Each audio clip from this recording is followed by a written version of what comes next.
You're listening to the Adventuring Party for the second week of September 2020. This week, the party sync up our riders with Ireland's premier gaming convention as Gaelcon goes charging onto the Information Superhighway. The Adventuring Party discussing tabletop and radio gaming the Irish way. Welcome to the party. I'm Shane. I'm Savage. And today we have a special guest. A very important person. Would you like to introduce yourself? Hi there, everyone. I'm Xander Cosgrave. I'm the PRO for Gaelcon and for the Irish Gaming Association. So I'm here to talk about Gaelcon, the IGA, other stuff, whatever I get asked about. You always know we've got a special guest in the show when they need no introduction and then don't get one. Sandra, thank you very much for joining us this evening. It is a somewhat changeable day in the not quite the Ides of September yet. We're getting there. It certainly feels halfway in. So there's only a few calendar months left before you become an exceptionally important person. Would that be fair to say? I would say with how PR works, I start being extremely useless the day the con happens. Whereas I'm getting the ball rolling now and it's getting important. But that's exactly my point. You're the guy who's the best connected on day one with the least to do. Always an enviable position on any committee. So I expect to see you at the bar this year. I thought PROs were supposed to run around conventions with like a camera and permission slips in order to get that social media optimization juice. But of course, this year there will be no chance for anyone's privacy rights to be violated because the format is changing. Yes, indeed. This year, the con is going online. Obviously, this is because every con has gone online since about March, as the world finds itself racked in the throes of a global pandemic. So we were taking our time to get into this. It took a long time for us to make this decision. Because there was no confirmation on whether or not we'd be able to go back to doing events, whether or not events would be a thing, how events could run physically, and also because we were moving to a new venue, so we had to negotiate with hotels and spaces while all of this was happening. So after a long period of us working on stuff and consulting with the hotel and indeed with the Irish gaming community, as we released the Irish Gaming Survey to talk about online Gaelcon and cons during COVID and stuff, we then made the decision for a variety of reasons to go online. And as we've moved closer to the con, we can see that was really the only decision we could have made. Yep. Scarr, you used the term SEO in my presence, and that saddens me greatly, which means that it is now time for me to drown my sorrows. This week, I am kicking it old school as Gaelcon itself. So we have the widgetized, the pressurized, but never improved standard can of Guinness Draft Stout. So all of you ASMR freaks out there, listen in and turn it right up. And I wish I'd done that on camera, folks, because that was so cinematic. Anyway, I'll get to pouring while... hold on a second. I've rarely listened to the answers to any questions, but I picked up that we're not going to go to a hotel this year. What does that mean? Well, unfortunately, it means we won't be in the pub having these conversations 8 pints of Smithwick's in. And arguing about various games companies. I'm pretty sure someone will find a way. Remote drunken arguing is, I'm sure, quite a hobby in these dark times. So Xander, what is the platform of choice? So, if it's not to be propping up the bar, well, we're looking primarily at how other conventions have done it. Conventions like Zocon. And all of the other small conventions, we're going to be using primarily Discord. We've already used it a lot for the IGA community. It's very much accessible. With Discord, all of the costs are going to be people don't need to have paid memberships to be on Discord and stuff or to access a lot of the features. It goes by server, so that's stuff that we as the con can work on those sort of costs. And then it's also just a useful and diverse tool. And then we're hoping to move on to a couple of other things. We're still working on how we're going to do the online charity auction, and how we're going to be doing the online pub quiz. But for the bread and butter of playing games, of interacting with people, and having the large forum, we're going to be using Discord as our primary tool, and then going out to things probably like Zoom for something like the charity auction. Although a lot of that back-end technical stuff is being currently actively worked on, but it's been a lot of working on something for a week or two, finding out it's non-viable, discarding it, working on something else, getting multiple threads together to make sure that we do have this best experience. So the tech goblins are hard at work. I think Rob's actually a tech cyclist, but yeah, hard at work. They're doing lots of things that I technically understand because I have a computer science background, but don't want to get involved in. I'm just taking pretty photos, putting things on social media, and having delightful conversations with people about what the con entails. Discord is, of course, a fairly flexible platform. We've used it ourselves on occasion.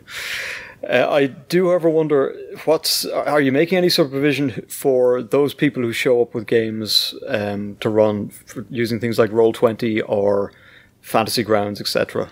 So we have been working. One of the things that I've been doing is reaching out to some games companies and seeing how things have worked for other cons. Cubicle 7, who were one of our sponsors last year and who are going to be helping us out this year, they're the company that make the Doctor Who RPG. They're doing Woofrup. They're based out in Meath. Are helping us out with some stuff, and they've been looking at doing things on Fantasy Grounds. So we're looking into that, and we're certainly going to as part of the submission process for RPGs, and we're talking about the platforms GMs want to use, so that we're ensuring that as many people as possible are aware of what things, if people want to expand onto Roll20 or Fantasy Grounds, that people are aware that this game will be run on Roll20 or on Fantasy Grounds. We have also been looking into expanding, seeing if there are temporary licenses we can get access to for the con, so that people would have, so we could have, an account for GMs to run things on Roll20 for the month of the con, so that they'd have access to more map packs and things like that. But that's very much, the RPGs department's getting into a lot of the technicalities of that. But how they're approaching it now is that the baseline is that we are able to run this on Discord. And we're going to be running some workshops about how do you run games on Discord over the next while for people who haven't really gotten into it yet over the pandemic. And then everything else is gravy. It's the cherry on top. But if for the con, we're Discord, and then everything else is an extra thing, and we'll work with you to get that extra thing the best it can be.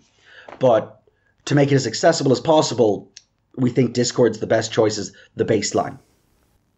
Well, this makes sense. I mean, your job here is to run a convention, not to sort of dictate how any particular GM runs a game or chooses a platform. Yeah. So, and I really look forward to seeing what happens with Discord. I've long supposed that it's a useful way of doing something like this. I mean, we've got lots of different rooms and things we can set up. You're still taking submissions for RPGs, is that correct? Yes, indeed. We're taking submissions for RPGs until, I don't know when this is going out, but we'll be taking submissions till the 19th of September as it stands. Maybe we'll spread that out. That's sort of up to the RPG team's prerogative. But we are still taking submissions for RPGs and, pushing it out and chasing up. The RPG wranglers are going out, lassoing writers and dragging them back to Gaelcon again. So when this goes out, it's about a couple of days from now, so about 10 days left on that submission window, folks. Now, tell me, Xander, I imagine there's some advantages here in that you're running in end of October, after the year we've had, where a lot of our cohort have moved to online role-playing as a means of getting their weekly gaming fix or whatever the rotation is. It strikes me, of course, that this plays into your hands now because so many GMs who've moved online may already be sitting on a couple of good scenarios that they've run already and are fairly familiar with. So if they're out there, would you encourage them to submit, or are you sort of swamped as it is? Are you running out of virtual rooms? Absolutely. We would absolutely encourage people to submit to the con. We're looking at, because we're online, we're looking at making as many games out there and using the platform that Gaelcon has to help promote people, to help people engage with new players and stuff. So we'd absolutely encourage people to submit. And one thing beyond that we're working on is we're looking at getting back in touch with writers who've written for Gaelcon before, who want to maybe send us in something that, 5 or 6 tables have played at a Gaelcon back in 2010, but you want to get that out there to a new audience. This is really a prime opportunity for that to happen. So, a Legends of Gaelcon gone by sort of thing.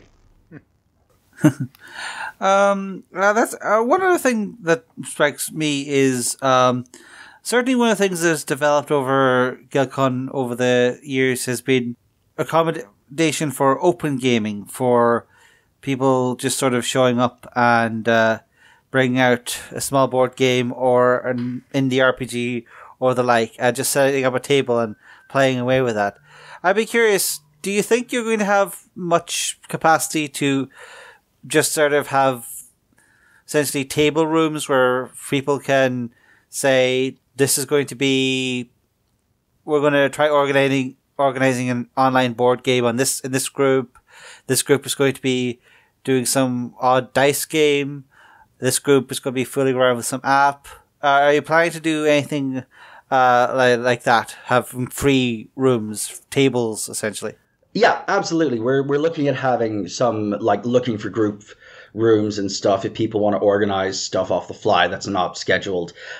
We've sort of been doing that a bit through, back on the IGA community server. That's a lot of how that runs, is just through open calls and stuff like that. So we are setting some stuff up, especially with things like alternate board games. We're hoping getting things like Jackbox ready to go so people can play some board games and stuff, and having a tabletop simulator channel so people can talk about, if a couple of people have things on tabletop simulator they want to try out over the weekend, that will provide the platform for people to find other people to play with, voice channels for them to have a chat with people, stuff like that. It's because we do want to keep that open, that openness viable at the con. Xander, you mentioned workshops as part of the curriculum this year. What more can you tell us about that? Well, as it stands, we've got, in the lead up to the con, we're going to be having running games on Discord, and I believe running games on Roll20 as well, to expand out, to show people who maybe haven't had a chance to figure it out, or, when you get into things like Roll20, it can be quite unapproachable at first. So we're having some of those workshops. We're hoping to have at con or pre-con some writing workshops with some special guests we're trying to get in, and working with those people to get some writing workshops, how you run games and stuff. And then we're also doing, as part of our promotional efforts, we're doing introductory games that we've recorded. So far we've got 2 recorded that'll be going out on Wednesdays in September from, I think, mid-September, so that people can see other game types, games they might like to run. And we've got things recorded already for Tales from the Loop and Kids on Brooms, sort of as a promotional but also educational thing. And, if you guys have ideas on workshops, and if people have ideas or things they might want to run at the con as special events, we would love to hear them. You can ping us on Facebook about them, because we're very much happy to give you those platforms and work with you to try and run more stuff. And where does Radio Gaelcon feature into all of this? Cumann Lundberg's wondrous Radio Gaelcon. So far, I haven't been... Cullum's playing his cards close to his chest. He wants a lot of Radio Gaelcon to be a surprise. Very good. But if any of you were at WarpCon a few years back, I think it was 2015 or 2016 when he ran Radio WarpCon there. We're hoping for a similar thing with interviews. Colm Lundberg obviously has a lot of experience in the industry, knows a lot of people, and is trying to leverage that into getting some really good interviews out, some discussions, and of course his excellent DJing. And that'll be just happening over the weekend, and then hopefully we'll have some stuff that we can break down and then have as a catalogue and a library of, you know, what's happening at Gaelcon past that point. The impression I'm getting from a lot of this is that, sort of by necessity, Gaelcon sort of has to be a bit more spread out than it would usually be, that there'll be a lot of stuff in the run-up, and possibly a bit more after, you know, normally you'd have packed away the tables and gone for a hideously expensive meal afterwards. Is that sort of just a nature of the beast thing where the con can't really be contained as much as it usually is, or is it a factor of the, you know, content-hungry modernity where everything has to have 57 add-ons? So it is a little bit of both, I think. With this con, with the way it had to be going online, we've been looking at how other cons are doing it, and a large part of the con is the social experience. And it's a little bit more difficult to get that social experience online, no matter how much we do. So we want to sort of spread out that content and allow people to access it. But also we do think it's important for Gaelcon that Gaelcon is doing more stuff throughout the year, more little bits and pieces, or at the very least that the IGA is doing it on behalf of Gaelcon, so that there's more engagement, and we're bringing in new people, and we think doing workshops, doing stuff like this is a good way of doing it. We had planned after Gaelcon last year to start ramping up doing workshops over the summer. We had started talking to people about doing like a writing workshop day in mid-July back around December. And then obviously a lot of these physical in-person events we were hoping to do couldn't have happened, but it would have been part of how we were approaching the con anyway, to allow people to, you know, learn new things before the con, learn about writing if they want to write games and stuff, and sort of get more engaged with the broader community rather than just the con as a single monolith. That's something we've been sort of looking at anyway, and we're looking at expanding on. But going all online this year because of COVID has meant that we've had to really run forward with that and just throw ourselves at it. So let's just spin that out a little bit. As you say, you've got a couple of hats to wear. One, of course, is for Gaelcon, you know, that very focused effort centered on those few days in October.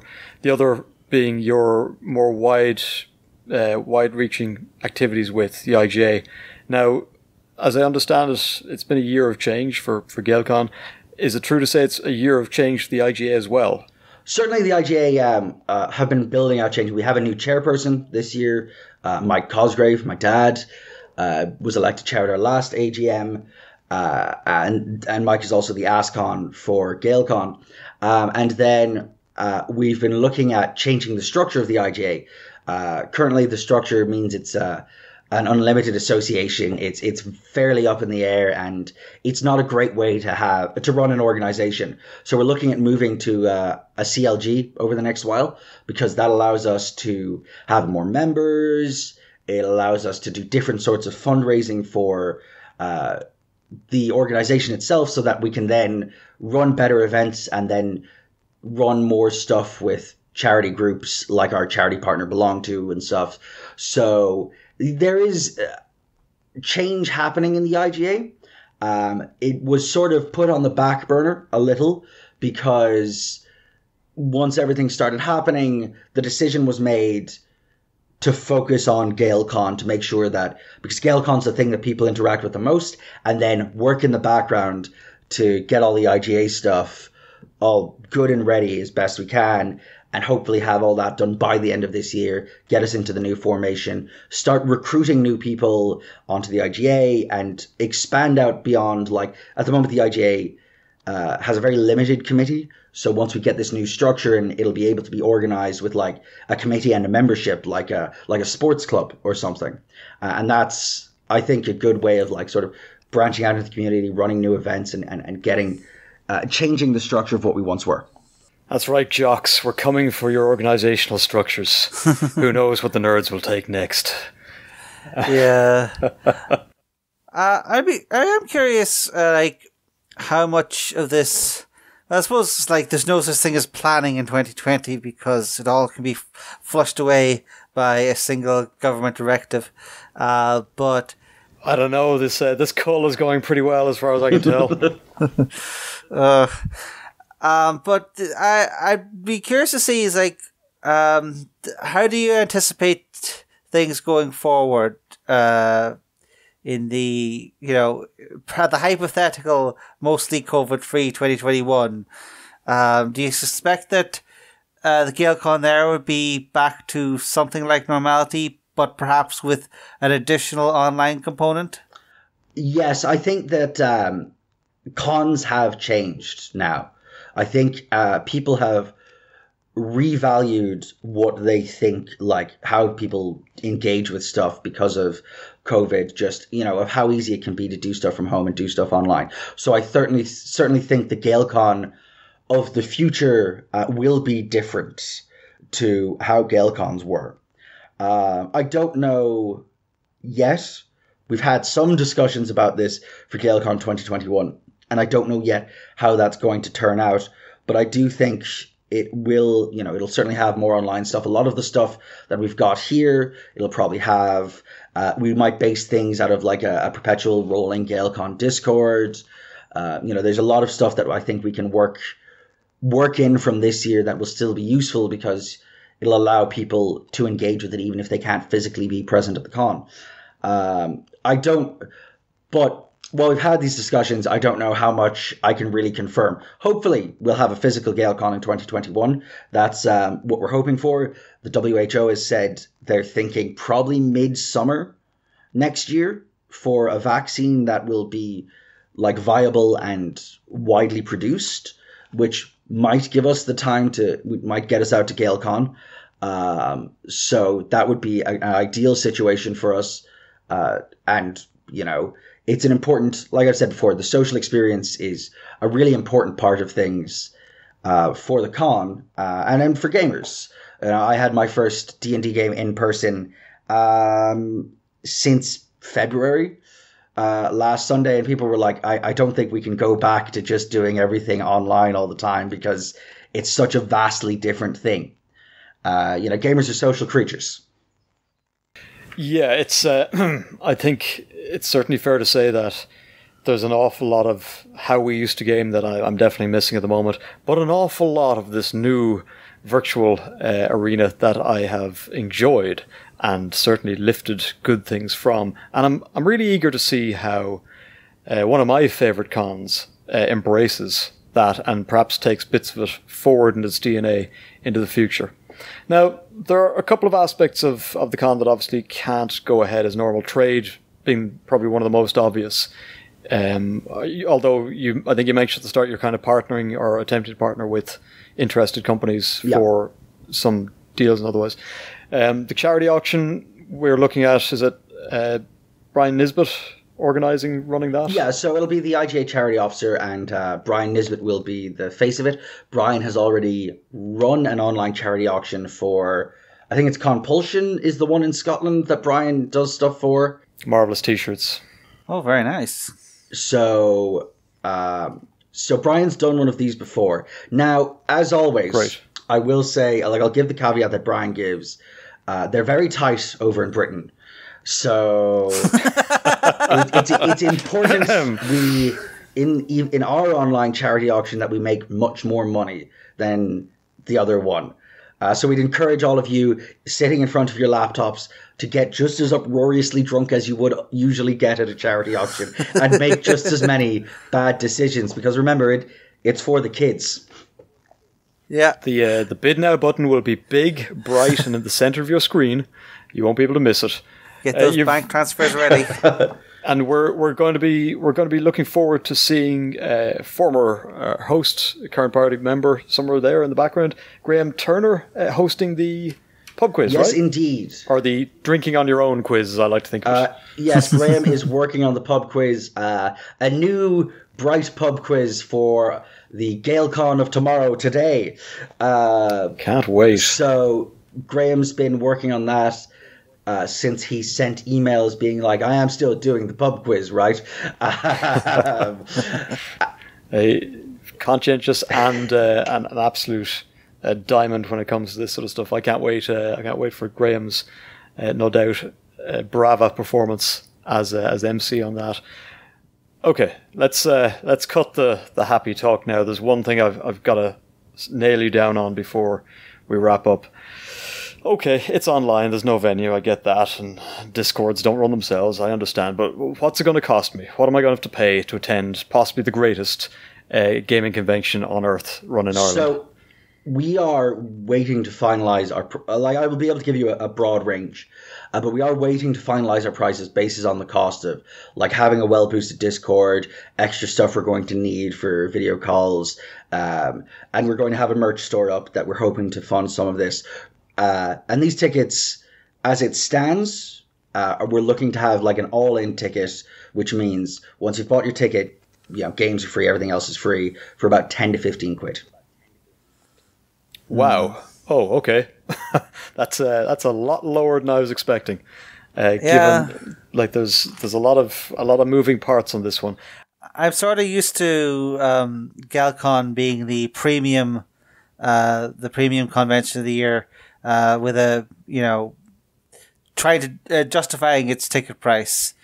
Well, when you consider that everything on the internet is essentially free, then I suppose it looks premium from that point of view. That's what the man with the skulls on their hats tell me. Yeah, it's fingers crossed. It's very much we do need to fund things like some back-end servers and stuff, and have our Discord boosted and have stuff set up and expand how the website works and put more money into the website and things like that. But also, this year, our single largest expense, for those of you that don't know, renting a hotel for 4 days is extremely expensive. And that is usually Gaelcon's single largest expense. The con can run on a couple of grand, aside from the vast price of hotels in Dublin. So when we take that out and we replace the vast price of hotels in Dublin with the price of boosting things on Discord, we are able to save a lot of money. And we're not in this to make money. We're in this to make sure the con runs, to make sure we raise some money for charity, and to make sure people have a good time. So we want to pass those savings that we're making onto the rest of the gaming community as much as we possibly can.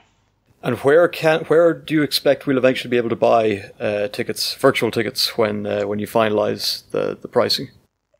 So once we finalise the pricing and ticketing, they'll be going up on Gaelcon.com on the store. Hopefully, we're going to have that ready to go in the next week or two. We're just trying to figure out how we're going to do, because we can't just hand you t-shirts out over a table. We're going to figure out how we're going to do some merch. And if we're doing merch that's being made on demand, what sort of merch we can do that's a bit more interesting than just t-shirts, because we have a bit more space to test things out if we're doing pre-orders and stuff for merch and close things so we know exactly what our volumes are going to be. We can actually get a bit more interesting things for merch, like a Gaelcon, a Gaelcon Carabinier water bottle or something. So we're looking at hand sanitizer. Gaelcon hand sanitizer, Gaelcon hand sanitizer and a bottle of my waddy, and your weekend is made. Exactly. So, but it'll all be on Gaelcon.com. Please, folks, do not drink hand sanitizer, no matter what you dilute it with.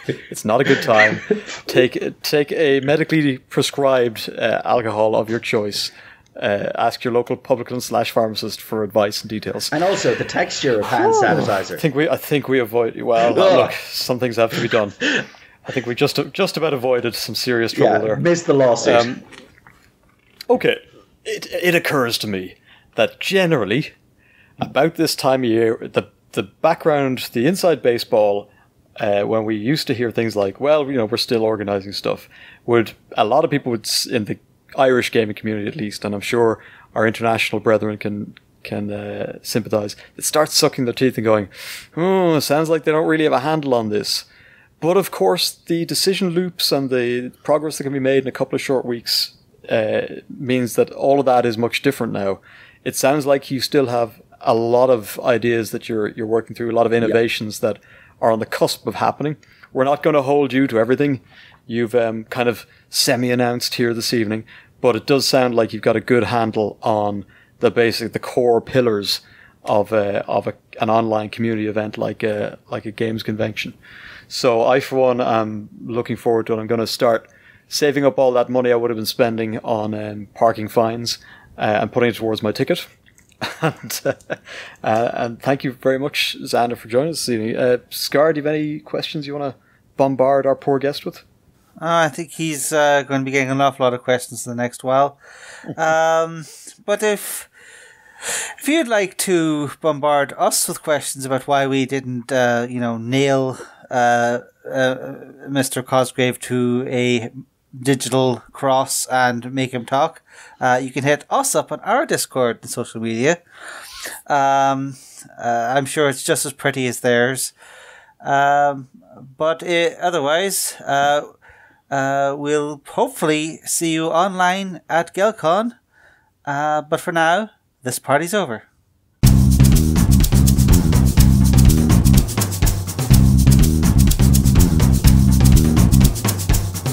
Thanks for listening to The Adventure Party. You can find show notes and links to things we've mentioned at www.theadventuringparty.net and on our Facebook page. You can leave comments there, or talk to our Twitter account at AdventuringPTY, or you can record a voice message at www.speakpipe.com/theadventuringparty. We can also be contacted directly by email at party@theadventuringparty.net. If you'd like to be in touch with the party all the time, come join our Discord server, link in the show notes. The Adventuring Party is released under Creative Commons Attribution Non-Commercial Share Alike on Version 3 license.